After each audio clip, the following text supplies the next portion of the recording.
All right, everyone, it is 5:30 on the dot, so we're going to start this conversation. And I'd like to do something a little different that's probably not done at any other session. I'd like to open up with a word of prayer, if that's okay for everybody. Dear God, stay the hell out of our way. Thank you. All right, let's have this conversation.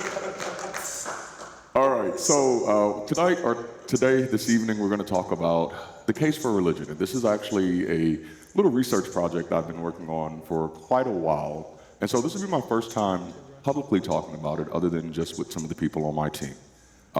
And the goal here is to view religion through a secular lens. And so I'm going to be pulling on my background, which is sociology, to kind of share some insight here. And so I'm going to be moving back and forth between screens here. I'm going to start off with a little bit of lecturing, and then we're going to workshop some ideas on the second half. So we'll start with one of my favorite quotes. This is from Lawrence Krauss: "Religion is not the problem, ignorance is." He said this while speaking at the Science, Faith, and Religion session of the World Science Festival of 2014. I cannot help but to enthusiastically agree. If we expect our science to be informed, why should we not expect our religion to be informed? Why is that not an option? Why do atheists concede that religion must be superstitiously ignorant, while many adherents practice the open hypocrisy of religious participation for very human reasons? Many of the people who participate with religion do not do so because they believe that Jesus died on a cross for their sins. Many people who participate with religion do not do so because they have any type of tangible relationship with any deity at all. Many people attend church because they have food on Sunday evenings. Others attend church because it's a free concert every Sunday. Others attend church because they have a place where their kids can go and play with other kids in an environment that they feel is safe. These are not theistic reasons. These are humanistic reasons. So let's talk through this a little bit. I want to start with the misunderstandings of religion. Most of the misunderstandings regarding religion and regarding science result from faulty definitions of religion. All too often, people confuse religion with superstition. Spiritually, or belief in any type of supernatural powers, or belief in gods. But religion in itself is none of these things, even though it can include all of these things. No different than politics or education, as we have traditionally seen. Religion cannot be equated with superstition because most people are unlikely to equate their religion with superstition. They call other people's beliefs superstition, not theirs. They firmly believe that their beliefs are true. They believe that it is the truth. It's only other people who believe in superstitions. Now, this comes from a book by the name of Homo Deus, which was written by Yuval Noah Harari, where he says religion is anything that confers superhuman legitimacy on human social structures. By the end of this conversation, you're going to know exactly what that means. So, let's talk about the modern religious revolution. In that same book, he argues that we are not losing faith in God. According to him, the central religious revolution in modernity was not losing faith in God. Rather, it was gaining faith in humanity. This didn't start recently. This has been going on at least since the 1700s. Now, what we often recognize as religion today is not religion at all, but is rather the consequences of religion robbed of understanding. This is some of the work that I've been doing on my channel, is helping people understand how exactly did religion, especially the Christian religion, get to where it is today. And as we trace the history, we can say that perhaps about 1,700 years ago, the very definition of religion itself began to change. This is around the same time that Christianity rose into power. This is shortly before the Dark Ages. Perhaps Christianity's true story is the story of how religion was robbed of intellectual curiosity and intellectual honesty. Now, let's go a little further. When you look at religion, it comes from the classic antiquity word, it comes from classic antiquity, religio. It broadly meant conscientiousness, sense of right, moral obligation, or duty to anything. This is where the word religion comes from. In the ancient and medieval world, the etymological Latin root religio was understood as an individual virtue of worship in mundane context, never as doctrine, never as practice, or an actual source of knowledge. In general, religio referred to broad social obligations towards anything, including family, neighbors, rulers, and even towards your deities, but never exclusively, as a range of general emotions such as hesitation, caution, anxiety, fear, and feelings of belonging, bound, restricted, and inhibited. Now, when religio came into English around the 1200s as religion, it took the meaning of life bound by monastic vows or monastic orders. So those monastic vows could have been a vow of poverty, a vow of silence. Did not necessarily have to be to a Christian God or any God at all. It was just a vow, something that you did because you felt that you were committed to something. It actually wasn't until the 1500s when the concept of religion was first used in the category of church and state. So the thing that we call religion today, the thing that when we typically define religion, we say religion is a belief in gods or religion is a worship of gods. You all have heard Jordan Peterson talk about religion is anybody who worships anything. But that's precisely the problem we're in. We actually don't really do a good job of defining the words we use. We define the words by the context of our experience, not the context of the words themselves. So many times we can say that it was religion, but when you actually look at religion, it operates no differently than politics. It operates no different than business. And we'll talk a little bit as to why. Because ultimately, religion is a human tool and a human weapon. The same weapon that can end a life can preserve a life, for such is the nature of every tool that humans have ever created. And it must be clearly understood that religion is a tool of humanity, not a morally inherent gift to humanity.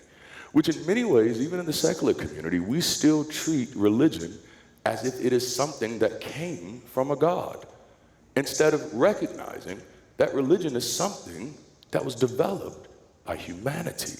Because there are no gods to give us religion. So it is something we gave ourselves. I used to often tell people that I do not think that it is religion that made us superstitious. I think we are superstitious. And we infected our religions with our superstitions. Because we've done the same thing with our politics. We've done the same things with our education. We've even done the same things with the way we treat our family members. Let's continue.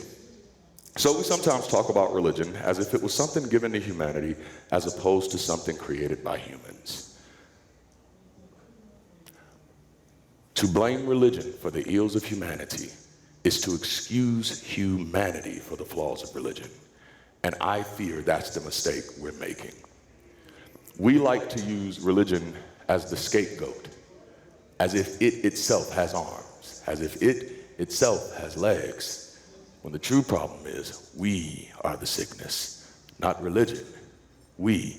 It is a poor carpenter who blames his tools for his failure. And this is what we have done. Not just with religion, but with religion, with politics, with relationships. What we like to have is a big bad, not a solution, not a strategy.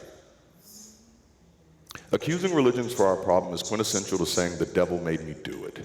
Much of the problems carried out under the banner of religion have been done so by irresponsible people who were just as wretched in their politics and their education. My case for religion will not be what we can do with it, or even what we can learn from it. For religion as a tool has nothing to teach. My case, then, will be an advocacy for greater responsibility in our use of one of the most controversial human tools to ever be developed. My charge is that we redeem our use of religion in the same way that we have wrestled with our sciences, our politics, and yes, even our governance. Because yes, even the shift from monarchy to democracy was a step at redeeming our governance from superstition.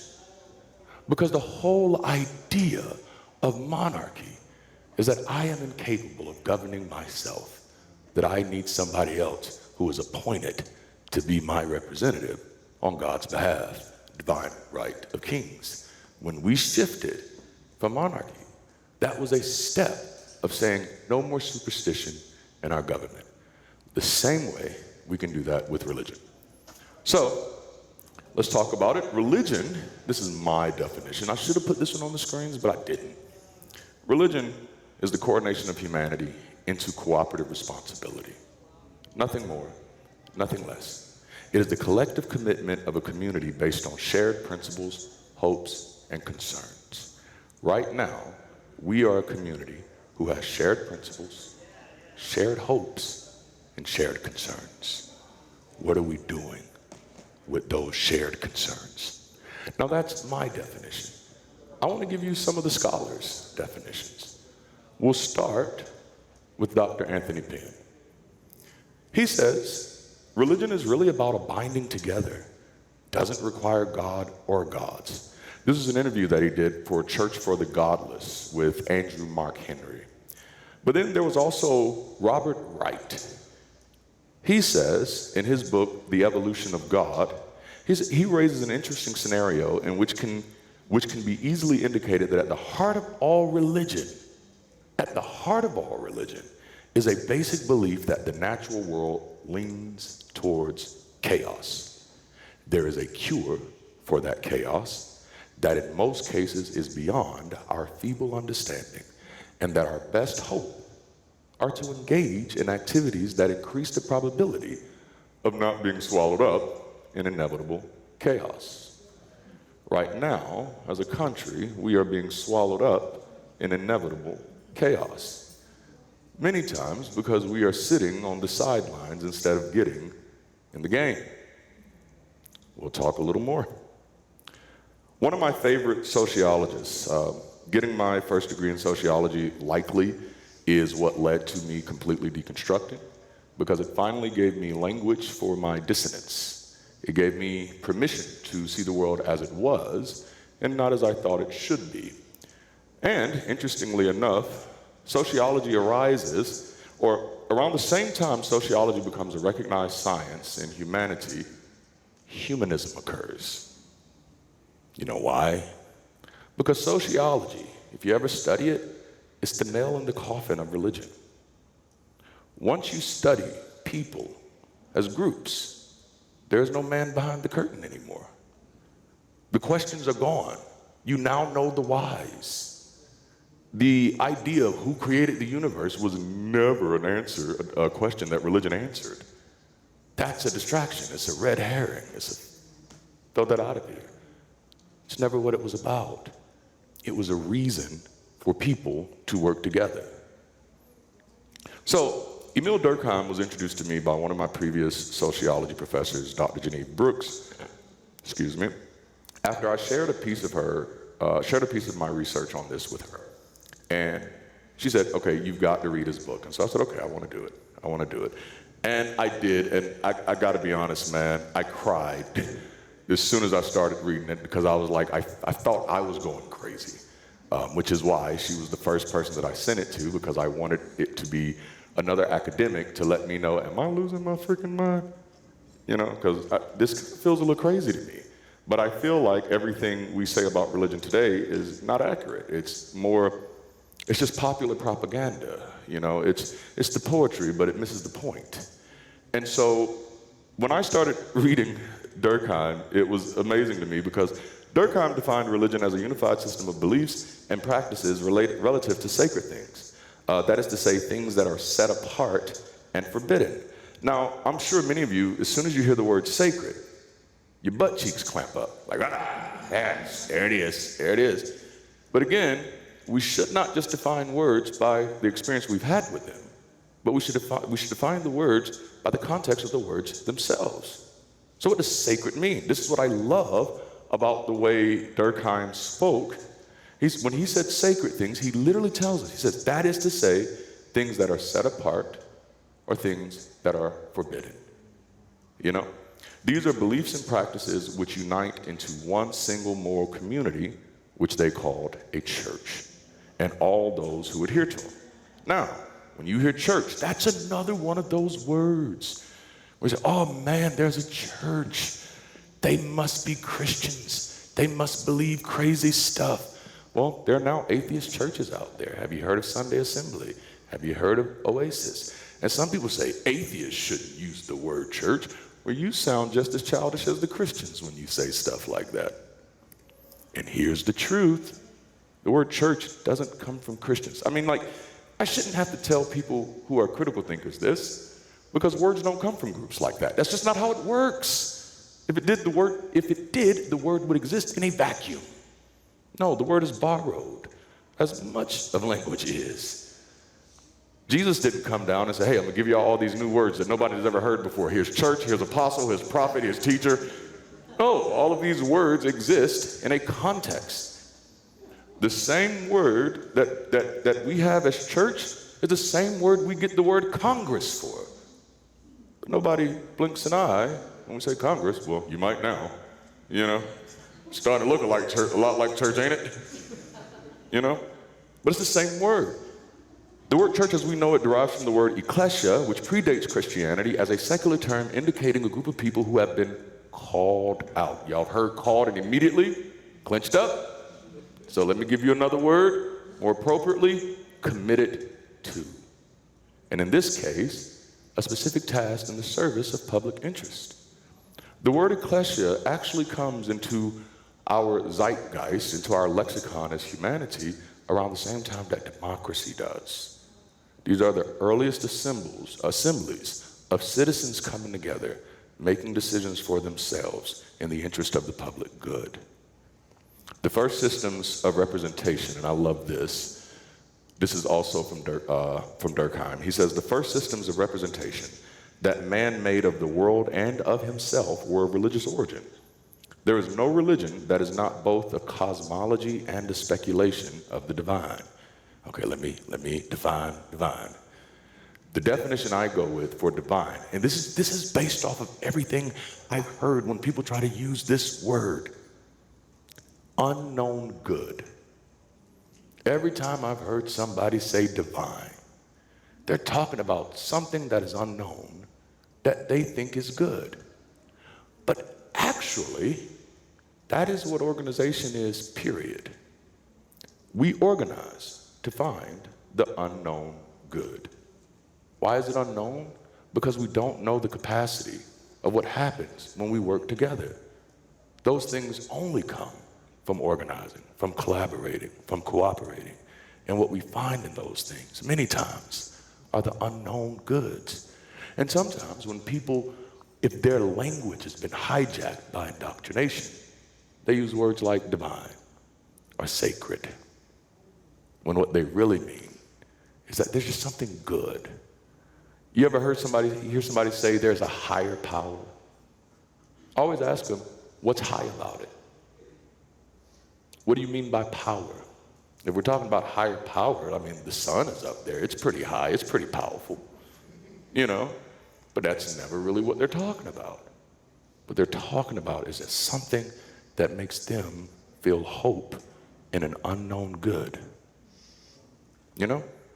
That's something we can all have empathy for. We just have to find a way to get around these language barriers. All right, so if philosophy and the sciences were born in religion, it is because religion itself began by serving, and this is something that we often forget.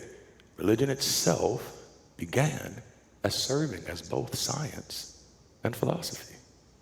And that continued for quite a long time, up until about 1700 years ago, when Christianity started coming into power in the Western world. And then about a few years after that, the Western Roman Empire fell.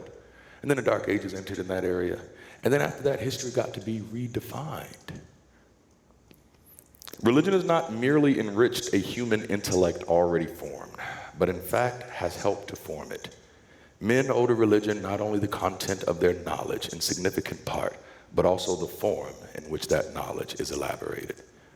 Thus, Durkheim concluded that religion is eminently a social thing.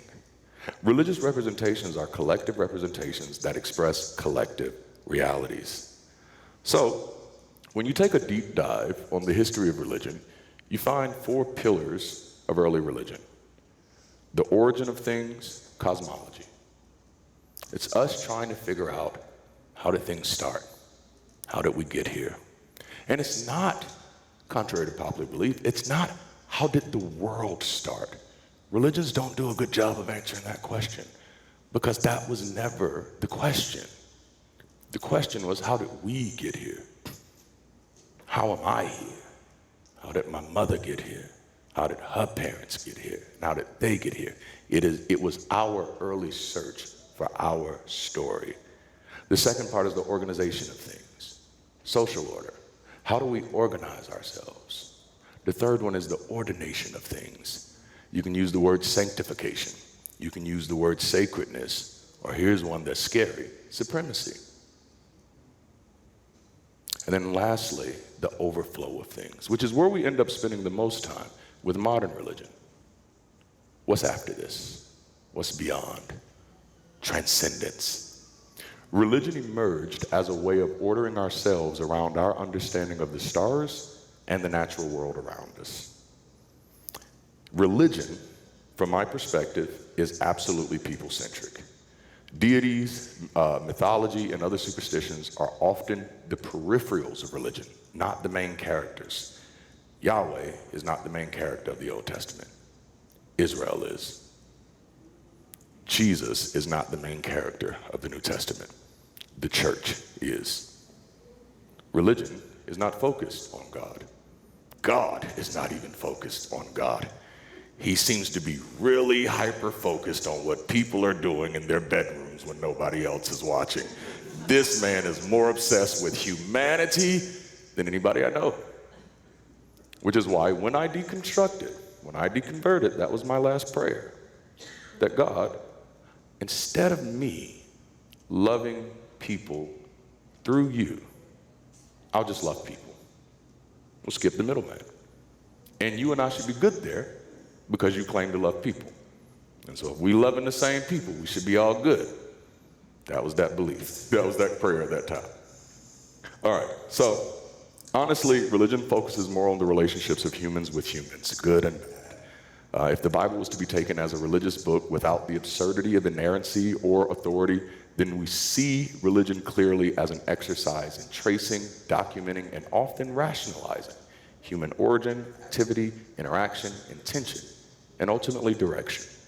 Regardless of what we have interpreted religion as, or even practiced it as, based on our misinterpretations, religion, wherever you find it, is obsessed with human activity and the desire to improve it, even when they're getting it horribly wrong. So, the word religion speaks to behavior, not belief, specifically habitual behavior. Think of a person doing something religiously. I will again assert that religion is more concerned with behavior than belief, and that any beliefs produced by a religion, especially those not supernatural in nature, are ultimately designed to impact human behavior for perceived human benefit. We don't pray for people at church because we think God is going to be pleased. You know? We do it because we think those people are going to feel better. We say when we're doing the worship that we're doing it to lift Jesus high, so he'll draw all men unto him. But that's not actually why we're doing it. We're doing it so the people that connect with that little community feel like they're connected. We want to make sure that by the time you leave, you felt that you were a part of this movement. There is a perceived human benefit. That is the biggest call of religion. That is why so many people flock to it. I think we've gotten the propaganda wrong. We think people go to religion to fill a hole in their heart. They don't have a hole in their heart. And if they do, they need to get that checked out. They go to religion because religion claims to care about people. And it's hard to find that. There are very few places that you can walk in that will hug you just because you walked in. There are very few places that you can go to that will listen to your issues just because you showed up. That's what people are attracted to. So religion, just like science, math, and even the arts once were, has been held hostage by superstition and political ambition. And like the other disciplines, it is high time for religion to have its day of redemption. When science rid itself of superstition, we reaped benefits of longer lives. You know, what will happen once religion has done the same? At one point, do you know how many people we killed in the name of superstition in our science? Sometimes we did it to ourselves, especially with that little alchemy movement. Y'all remember that? It was right before chemistry. You know, that's religion right now. It is the alchemy. There's something there, but it's been held hostage by superstition. And until it gets out of that, we're going to be stuck for a while. So now I want to do a little workshopping with you in the last little bit of minutes that we have. And because I want to, that's the academic stuff behind it. That's the scholarship. But what does this mean? What does this all boil down to? Ultimately, religion does not answer the question, what do you believe? It answers the question, what are you doing with your life? And so this is a methodology that I use in one of the programs that I'm building. These are 4 things that we do when we're rethinking religion. And that is religion, and I'm going to use a different word because religion obviously is like butt clenching, right? So let's use a more appropriate word. Are y'all ready for it? Community. That's literally all this is, all right? So, but hopefully this will help you see why sometimes we get it wrong. These are the four parts at the top. Those are the 4 principles that are absolutely important for a vital community. Creating consistent connection. Okay? Number 2, crafting an intentional experience. Number 3, community through collaboration. And number 4, developing people, not just programs. I've been having a cough for the longest and did not want to cough for the mic, but I'm glad I got that out now. All right. So, one of the biggest mistakes that we make is that last one. We develop great programs. But if we're not developing people, who are going to lead those programs? Who are we going to pass them down to? Who's going to go help spread those programs? One of the things that I absolutely loved right after your talk is that at the very end, someone came up to you and asked you, how do I get into speaking about this stuff? That's actually how I became a preacher. That was the question that I had. I saw other people talking about the things that were important to them. And they were so good at it that I was like, I think that's important to me too. And I think I might want to do that. There are plenty of people out there like that. But we need systems that develop them, that train them, that help them, that support them. Our model is for creating consistent connection is weekly community engagement. All right? Weekly rhythm matters. A lot of secular organizations, when they decide to do community, they decide to do the monthly thing. Right? We're gonna do a monthly hangout. I'm gonna be honest with you. That's all that's ever gonna be, is a monthly hangout. You're gonna have a lot of nice friends, but as far as being able to organize, to do anything sustainable, it's not gonna go very far. You're staying in social club territory there. You need weekly consistent, you need that weekly consistent contact. Now, does that mean everybody has to show up every week? No. It means something has to be available every week. That's the difference. It's not about saying, hey, everybody has to be here. But just imagine, man, imagine how poorly a restaurant would do if it only opened once a month. I mean, your food has to be really dang good for you to open only once a month, all right?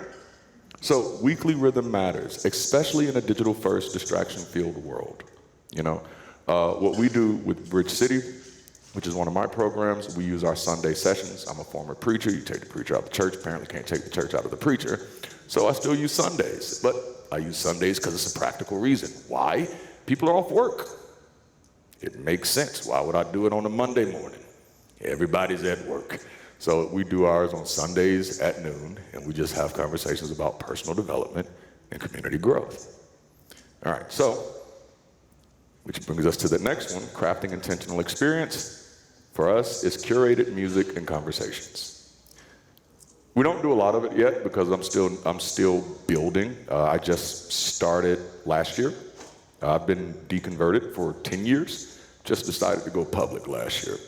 But I curate conversations every Sunday, and I use media every chance I get to amplify our message. Sometimes I'll sit down at my piano, write a song that's uplifting, that's inspiring. Sometimes I've even taken old worship songs and rewrote them. Like I think one I did, Here I Am to Worship. Y'all remember that one? Here I Am to Bow Down? No, Here I Am to Show Up, okay? That's what I'm here to do. I'm not bowing down, I'm not worshiping or anything like that. But no, and that's something I enjoy, is healing for me, therapeutic for me, and I want to show you something in that. That becomes the power of community, because sometimes the very things that are helpful for you, when you do those things for you, you end up finding out just how much helpful they are for other people. And I was surprised at how many people said, oh my goodness, I needed that. And I'm like, really? I thought only Christians needed encouragement. Because that's what I kind of felt like when I deconverted. I felt like my motivational talents would be gone. I wouldn't be able to use those anymore. Only Christians need motivation and inspiration. The rest of us, we just want to talk about science and history, you know? Which I do, but I want to be motivated when I'm doing it, you know? I don't want to be bored out of my mind, you know? And if you're bored, it's okay to admit it. It's okay to admit it. All right. So, and then just another big thing about music, what we often overlook, and why I think it's a really important thing for communities to incorporate if your community is musical, is that it's not just performances, it's creating another point of participation, okay? People feel connected when they have things to do, you know? This is one of the reasons why churches are really good at building community, is because there's so many things you can sign up to do as soon as you join. You want to help the kids? You want to cook? You want to clean the bathroom? Whatever you want to sing a song? Come on, sing your little song. They're going to have something for you to do. That's something we can definitely learn from. Missional groups and teams. The whole point of the first two is to be able to get to the third one, community through collaboration.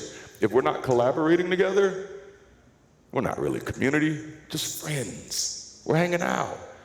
So we want that consistent connection, and we want that intentional experience, so that then as our community is growing, as we're building, we can start doing the things that are important to our community. You can learn how groups and teams bring purpose and connection into everyday life. So when you think groups, you have a community. Maybe you have 20, 30 people there, but 10 of those people really love Harry Potter. Well, that's a group. So they say, instead of us just coming to this thing on the Sunday thing, we also want to do something else where we're going to nerd out over Harry Potter on whatever day, you know? Or we're going to do a Discord group, or I don't know, you know? But that's where those things come in. When you have that weekly consistent connection, when you have that intentional experience where you are seeding the ideas that, hey, this is your community, you get to build it, you get to create it, because that's the hard work, because even when you're building community, everybody's going to do what we all do. They're going to put on the church alert, right? They're going to be waiting for at any moment, this is going to become church. At any moment, the robe is going to come out. They're going to pull out the organ. He's going to start laying hands on people. He already tried to open us up with a prayer. Y'all saw him, you know. So we actually have to do the hard work of reminding people that that's not what this is. And you do that by communicating. You do that by understanding their fears, because they're your fears too. You ask yourself, what would I be afraid of in this environment? And then you ask yourself, what can our community do to make it safe? Because even when you're not telling people to be a slave, they're so used to it, they'll come in and do it anyway. You know? This takes work. It takes work. So groups and teams. And then teams are when as you have your community, you say, you know what? Homelessness is really a problem in our city. I would like to do something to make an impact. Then you already have people that you're meeting with every week talking about growth and community development, that you can say, hey, is anybody else in here passionate about doing something for those who are housing challenged? I don't have an idea yet, but I just want to see. And then maybe again, you got 10, 15 people who say, you know what? I am kind of passionate about that. You got a team now. You got some people who are part of your community who can come together and think tank around some ideas that your community can do. And that's how you build social capital with the people in your community who may still be believers. All right? And then last but not least, developing people and not just programs. We have to nurture leaders. We have to think leaders, but we have to rethink leadership. Because when we think leader, we think somebody telling me what to do. I'm not into astrology, but as a Taurus, the one thing you cannot say to me is, now what you need to do is, don't do that, don't you do that, don't do that. But when we think of leader, that's what we think of, don't we? The person who tells everybody else what to do. But that's not what leadership is. Leadership is a commitment to be developmentally responsible for something. It's to grow with something. Every parent has to be a leader. Every child that's going through school, if they want to make it through it successfully, they have to be a leader.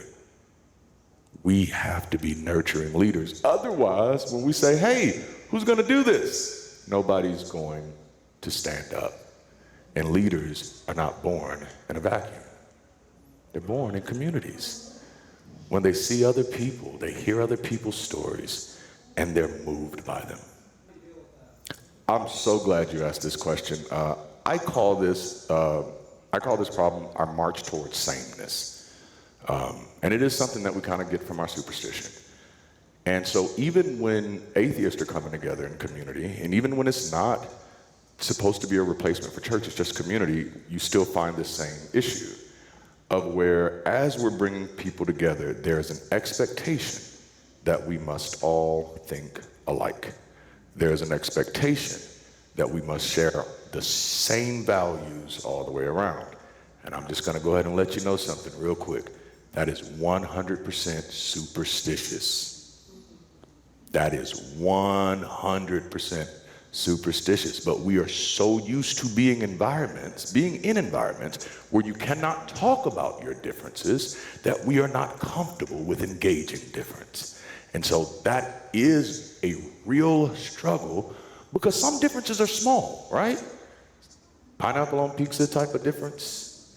Some differences are big, political. Who did you vote for in the last election? But if we don't learn how to talk about these things, we're gonna be in a big world of trouble, you know. But it is like herding cats. There's only one way around it, and that is having the tough conversations. There's no secrets here. There's like literally no secret sauce. We want there to be, because that's how superstition works. Superstition wants it to be easy, and it's not easy because we're all different, very much so.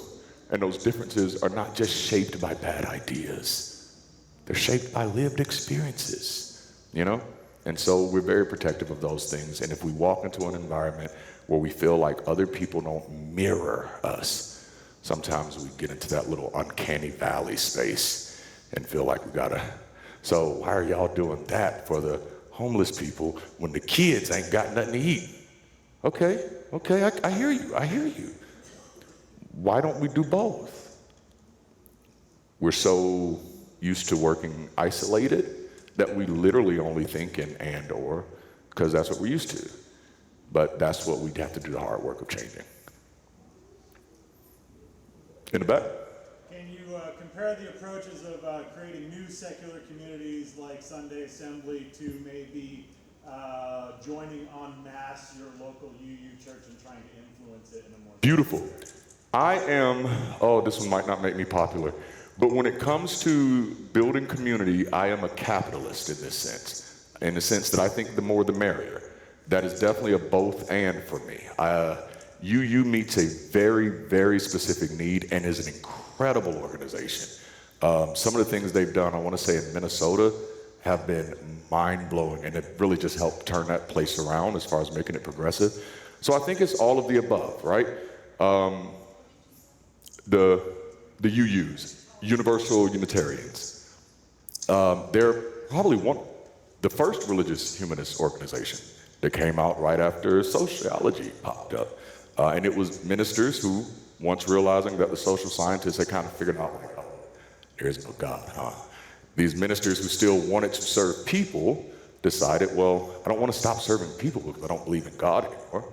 So they created the universal, they created religious humanism at that time, and ended up combining two groups later on, the Universalists and the Unitarians, to make one group. And they are literally all over.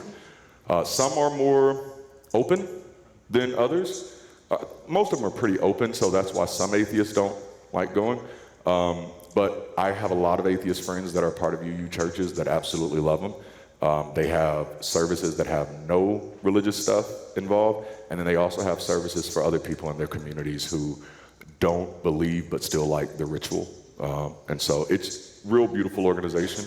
I think those need to be supported. I think people who identify with that form of ministry definitely need to join those en masse. But at the same time, I think we need innovation. I think we need new ideas. And so I think we need people out there experimenting with it. I think it needs to be like McDonald's and Burger King's popping up on every corner, because then we can actually do a better job of reaching across the aisle. Instead of feeling like we have to be one big massive groups, just be a bunch of big massive groups who work together, you know.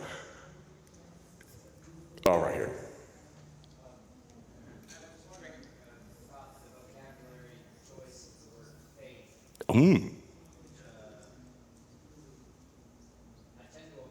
Yes.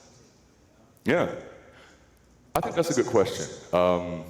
I know, I can't believe I took this out of my notes, because I actually had something. I had a quote in my notes about faith that I thought was really good. It is, all religious words kind of carry baggage, or all words that have been a part of religion carry baggage, because especially from the Christian standpoint, they are really good at treating stuff like they created it, and we're really good at not questioning it, you know? Like, one of the main reasons that so many people are deconverting today is because they're just now asking questions. And I'm not even just talking about regular everyday people, I'm talking about scholars. Like, for years, academia just took the word of the church that Jesus rose from the dead. I'm just gonna take their word for it. It's never to be questioned. Trust them. So we've done that with a lot of the vocabulary. I personally don't have a problem with the word faith, because we use it in other areas. We're faithful to our partners, you know. I have faith when I sit in a chair that it's going to support me. To me, my faith isn't a belief that cannot be tested. My faith is a trust based off of an understanding.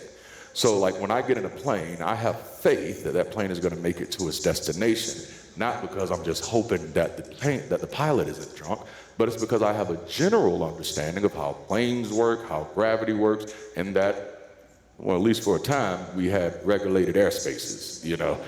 I don't know how much faith I have in it now, but as far as the word, I am okay with the word. But I'm also a wordsmith, and I really love words, and I don't like having any words off limits. Yes? On secular organizations, like when groups get together to do their projects, they have to have a place to meet, and they have to pay the heat bill, and they have to have certain, like, turn on the electricity, and it's probably, in some sense, it's going to take financial support. Yes.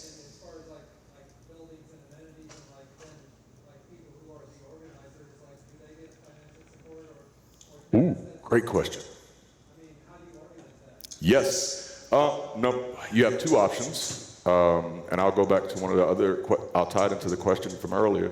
You have two options. You join an organization that already has an established program. UU would have that. Joining the UUs, they're going to have an established program where, yes, their leaders in those organizations are going to be compensated. If you don't want to join an established program, for example, for the UUs, I believe you got to have your master's degree at a minimum to work with them. If you don't want to do that, you're just going to have to start from the ground up. You're basically going to have to treat it like a startup, like starting any business, or like back what I used to have to do when I was a pastor, like starting a church. You pick a free building to start with, a library, community rec center. You meet there doing interest meetings until you can build up a core group of people who are really passionate about being a part of this community project.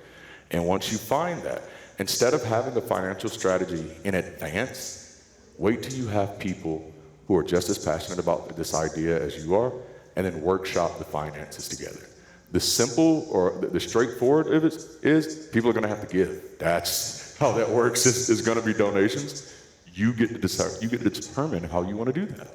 So you can say, everybody who's a part of this community is a member, whether you give anything or not. If you can't afford to financially support, consider donating your time. If you do financially support, now this is going to sound crazy at first, right? But if you do decide to financially support, we'll throw in an extra perk. Like maybe you get a monthly newsletter. You know where I get that from? My patron. When I first started making YouTube content, people were like, you need to get a patron. And I was like, I don't want to get a patron. I was like, no, you need to get a patron. And I said, I feel so bad about that. Why? Because it's like tithing. It's literally like tithing, except it's worse. If you don't pay me, you don't get anything, you know? And honestly, that's fair. That is absolute fair. I didn't feel bad about that. But I felt bad about even having a patron, because that's my church baggage, right? My church baggage is I left that system. And it's like, oh, dang, but so now I have to relook at it, and it's like, oh no, it's taxes, it's dues, it's membership fees. I pay my tithes to Netflix and Hulu faithfully. And if I don't, they will disconnect my ass real quick. You know? But no, you start from the bottom up, use free spaces, or one of the freest spaces you can use is the home of one of the community members. Keeps it intimate, because the goal isn't necessarily to go out there and impress people. The goal is to find people who are passionate about community to workshop these ideas with. Especially if you've never done it before, don't expect to have a plan. Don't expect to have a perfect plan. Oh my goodness, don't do that to yourself. You're going to be heartbroken. Instead, find people, quality people who are just as passionate as you. And if they're just as passionate as you are, they're going to be willing to put their time or their money where their mouth is to help make it happen. And as y'all are doing that, again, you come up with a way that's fair for all of your members, and you might not get it right the first time. And do you know what this is actually called? Nation building. That's what it is. Building anything with large groups is nation building. You know what religion is, in a nutshell? It's nation building. Religion, or Israel, wasn't a church, they were a nation. Those rules were national rules, what we call the Ten Commandments. This is why Christians are so confused about it. This is why they want to get it over here and make us what they want us to be. Because at the end of the day, this is just doing the hard work of organizing. But the most rewarding thing about it is you get your hands right in the mix of what your politicians are claiming to do. You get to experiment with those answers yourself. When you saying, isn't there a more beneficial way that we could do finances as a nation? Building a local community and experimenting with it there would be a great start. It would be a great start. And as a person who has 2 decades of experience in ministry, you will immediately figure out how hard it is, because we are a complex species.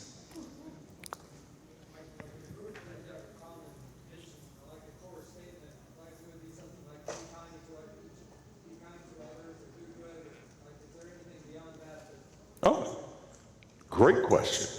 Man, well, I'll give you mine. My community, Bridge City Global, our purpose statement is that we exist to be a better way to connect.